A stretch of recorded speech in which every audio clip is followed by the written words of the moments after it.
Hello guys. Hello guys, welcome back to my channel, Best Teaching Platform. Today we are going to discuss the exercise from Ryan and Martin. You can see the screen. Okay, let's get started. In the following sentences, pick out the complete subject, then separate subject word from its attribute. Simply हमें यहाँ पर क्या करना है कि subject word को और subject word को यहाँ पर हमें दिख रहा है सब्जेक्ट वर्ड को हमें एट्रीब्यूट से क्या करना है, सेपरेट करना है। तो अब हम देखते हैं कि सब्जेक्ट वर्ड और एट्रीब्यूट। सब्जेक्ट वर्ड में फिर से एक बार बता दूं कि सब्जेक्ट वर्ड वो होता है जिसमें मतलब जो एक तो हमेशा नाउन होता है हमारे पास, ठीक है, और दूसरी हमारे पास एट्रीब्यूट जो है वो होता है जिसमें हम जो है बात करें कि जब भी इस सब्जेक्ट वर्ड के बारे में जो एक्स्ट्रा इन्फॉर्मेशन दी जा रही होगी वो हमारा एट्रीब्यूट होता है। ये हम पिछली वीडियोस में देख चुके हैं। तो अभी हम यहाँ पर सिंपली इसको एक्सप्लेन करने वाले हैं कि किस तरह से मतलब हम इसको सेपरेट कर सकते हैं। ये हमेशा नाउन एंड प्रोनाउन होता है और इस नाउन एंड प्रोनाउन के बारे में जो भी इन्फॉर्मेशन दी जाती है वो हमारे पास एट्रीब्यूट होता है, सिंपल। तो अब हम जो है देखते हैं कि सब्जेक्ट वर्ड हमारा कौन सा है। तो अब हम देखें, deceived by his friend he lost all hope, ठीक है। तो ही हमारा, अब हम इस सेंटेंस में देखिए तो ही हमारा सब्जेक्ट है, फिर हमारा वर्ब है, फिर होप हमारा एक नाउन है, और ऑल जो है नाउन के बारे में जब भी कोई एक्स्ट्रा इन्फॉर्मेशन दी जाती है तो हमारा एडजेक्टिव होता है। तो हमारा ये हो जाएगा एडजेक्टिव, ठीक है। डिसीव्ड बाय हिज फ्रेंड, ये अब आप देख रहे होंगे कि ही के बारे में कुछ एक्स्ट्रा इन्फॉर्मेशन यहाँ पर दी जा रही है कि क्या धोखा खाने के बाद ही लॉस्ट ऑल होप, ही ने अपने सारे होप्स मतलब वो लॉस्ट कर दिए डिसीव्ड, धोखा खाने के बाद। तो ये पूरा का पूरा जो ग्रुप ऑफ वर्ड है जिसके अंदर हमें यहाँ पर थर्ड फॉर्म दिख रही है, फिर एक प्रीपोजिशन है, फिर ये पॉसेसिव केस में यहाँ पर हमारे पास एक प्रोनाउन है, फ्रेंड्स हमारा एक नाउन है। तो ये जो ग्रुप ऑफ वर्ड है वो हमारा एक्चुअल में क्या वर्क कर रहा है, वो हमारा ये वर्क कर रहा है कि वो ही के बारे में बता रहा है। तो ही हमारा यहाँ पर सब्जेक्ट वर्ड है, मैन वर्ड हो जाएगा, और ये हमारे जो है पूरा का पूरा ये हमारा ही के बारे में बता रहा है, तो इसलिए हम इसको कहेंगे एडजेक्टिव। और एडजेक्टिव ही को अभी हम यहाँ पर इसका ये तो इसका फंक्शन हो गया, इसलिए हम इसको एडजेक्टिव कह रहे हैं, लेकिन ये यहाँ पर एट्रीब्यूट हो जाएगा, ठीक है, सिंपल।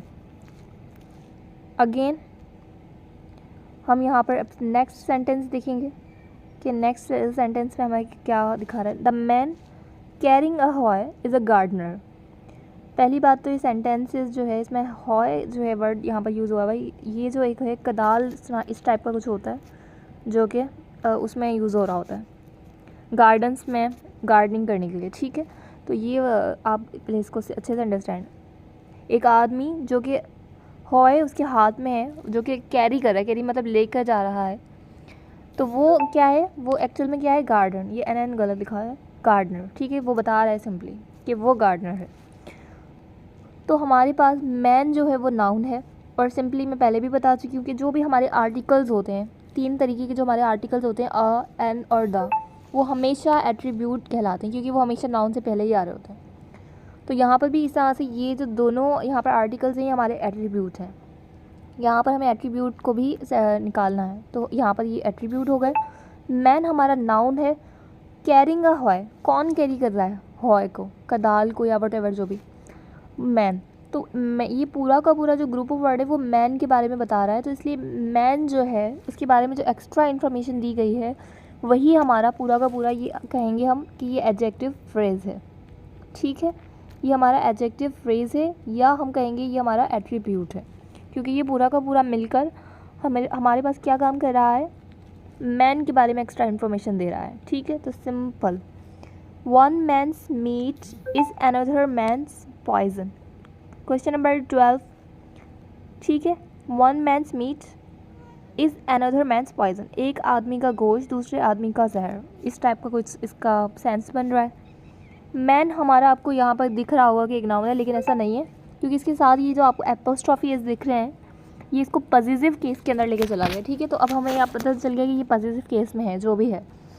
अच्छा, अब ये है क्या एक्चुअल में, क्या वर्क कर रहा है, वो हमें ऐसे पता चलेगा कि मीट हमारा एक नाउन है, तो मेंस मीट, आदमी का मीट, तो ये किसके बारे में इंफॉर्मेशन दे रहा है, एक नाउन, मीट हमारा एक नाउन है और मेंस ये पूरा का पूरा जो है मीट के बारे में बता रहा है। तो ये हमारा यहाँ पर जो है, ये हमारा यहाँ पर जो है ये चीज़, ये हमारा हो जाएगा पॉजिटिव एडजेक्टिव, क्योंकि ये नाउन के बारे में एक्स्ट्रा इन्फॉर्मेशन दे रहा है। पॉजिटिव इसलिए इस्तेमाल किया कि जब भी एपोस्ट्रॉफी एस या पॉजिटिव केस में कोई रिलेशनशिप किसी चीज़ के बारे में बताई जा रही होती है तो हम पॉजिटिव केस यूज़ करते हैं, ये हमारी बेसिक नॉलेज है। ठीक है, meat is another man's poison. तो अब हमारे पास यहाँ पर सेम जो है ये एट्रीब्यूट हमारा, ये हमने कर लिया है, ये हमारा एट्रीब्यूट है और ये हमारा सब्जेक्ट वर्ड है। वन भी इसी तरह से एडजेक्टिव की तरह वर्क कर रहा है यहाँ पर, क्योंकि ये वन मेंस पूरा का पूरा मीट के बारे में बता रहा है। मेंस पॉइजन, अब यहाँ पर देखें ये सिंपल पॉजिटिव एडजेक्टिव है और ये नाउन है हमारा, नाउन के बारे में बता रहे हैं, तो मतलब ये मेंस, ये अब हम यहाँ पर आपको मैं अब यहाँ पर एट्रीब्यूट पर टिक लगा रही हूँ कि एट्रीब्यूट हमारा कौन कौन सा है। मेंस, ये हमारे इसके अंदर 4 एट्रीब्यूट हो गए, वन मेंस और अनदर मेंस, क्योंकि ये पूरा का पूरा इस नाउन के बारे में एक्स्ट्रा इन्फॉर्मेशन दे रहा है, और जो एक्स्ट्रा इन्फॉर्मेशन दे रहा होता है वो हमारा एट्रीब्यूट कहलाता है, एडजेक्टिव कहलाता है। अगर वो ग्रुप ऑफ वर्ड्स होते हैं तो वो सिंपली हमारा एडजेक्टिव फ्रेज़ कहलाते हैं। So question number 13, my days among the dead are past.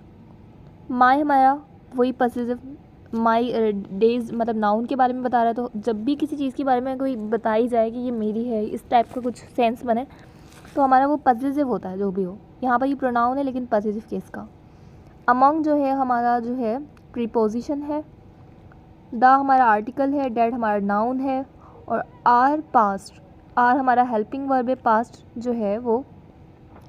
ठीक है, अभी हम यहाँ पर फ़िलहाल हमारा मकसद है एट्रीब्यूट देखना, तो अभी हम एट्रीब्यूट देख लेते हैं कि यहाँ पर एट्रीब्यूट कौन सा है। Simple, okay.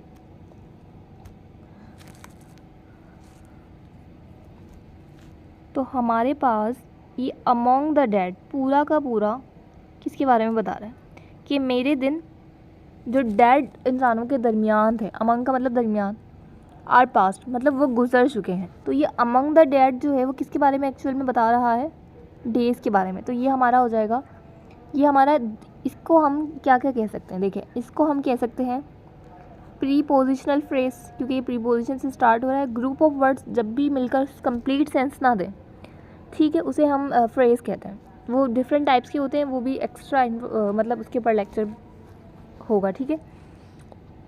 तो माई डेज अमॉन्ग दी डेड जो है वो किसके बारे में बता रहा है, डेज़ के बारे में। तो ये हमारा हो जाएगा प्रीपोजिशन फ्रेज़, सबसे पहले फ्रेज़, अभी यहाँ पर हमारा फ्रेज़ का तो नहीं है वैसे, लेकिन फिर भी मैंने बता दिया, ठीक है। तो ये डेज़ हमारा सब्जेक्ट वर्ड है और ये हमारा हो जाएगा, ये पूरा का पूरा एडजेक्टिव की तरह काम कर रहा है, ठीक है।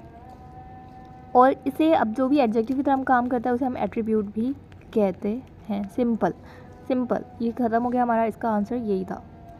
अब हम आते हैं 14 के ऊपर। सिंपल 14 क्या है हमारा, with his white hair unbonneted the stout old sheriff comes. देखें, ये with his white hair, unbonneted का मतलब होता है जिसने सर पे दुपट्टा ना पहना हुआ जिसने, ठीक है, उसे हम कहते हैं अनबॉनेटेड। जिसके बाल दिख रहे हों, वाइट हेयर, अनबॉनेटेड, ठीक है, वाइट हेयर दिख रहे हैं और अनबॉनेटेड, कुछ भी नहीं पहना हुआ है उसने। द स्टोर्ड, स्टोर्ड का मतलब होता है ताकतवर, बहादुर, इस तरह से। ऑल मतलब ऑल का मतलब तो सबको पता है। शेरिफ यहाँ पर एक नाउन है, ठीक है। तो यहाँ पर ये भी एट्रीब्यूट है, ये भी एट्रीब्यूट है, ये नाउन है और ये हमें पता है क्या है, ये वर्ब। तो with his white hair unbonneted the stout old sheriff comes.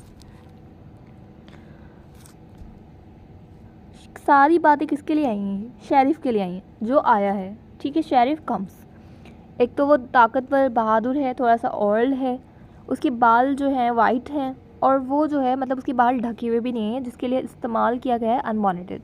तो ये भी विथ से स्टार्ट हुआ है। तो जो जब भी प्रीपोजिशन से कोई सेंटेंस फ्रेज़ स्टार्ट हो रहा है तो उसको हम प्रीपोजिशनल फ्रेज़ कहते हैं। और ये पूरा का पूरा जो है वो किसके बारे में बता रहा है, इसके बारे में। ये स्टोर्ड ऑल किसके बारे में बता रहा है, शेरिफ के बारे में। सिंपल सिंपल, ये इंग्लिश में हम रट्टे नहीं लगाते, हम सिंपली फंक्शंस देख रहे होते हैं कि किस तरह से फंक्शन। तो फंक्शनल लेवल ये तो अभी हम पढ़ रहे हैं एनालिसिस, इसके अंदर हम यही देखते हैं कि किस तरह से एक लफ्ज़ जो है वो फंक्शन कर रहा है। सिंपली यहाँ पर हमने इस तरह से देखा, तो ये हमारा एट्रीब्यूट है पूरा का पूरा, जो कि ये पूरा का पूरा ही एट्रीब्यूट है और इसको हम एडजेक्टिव की तरह वर्क कर रहा है ये। तो ये सिंपल सा जो था हमारा ये आंसर्स थे। I hope you understand this all the sentences. If you like this video, don't forget to like and subscribe. Thank you so much.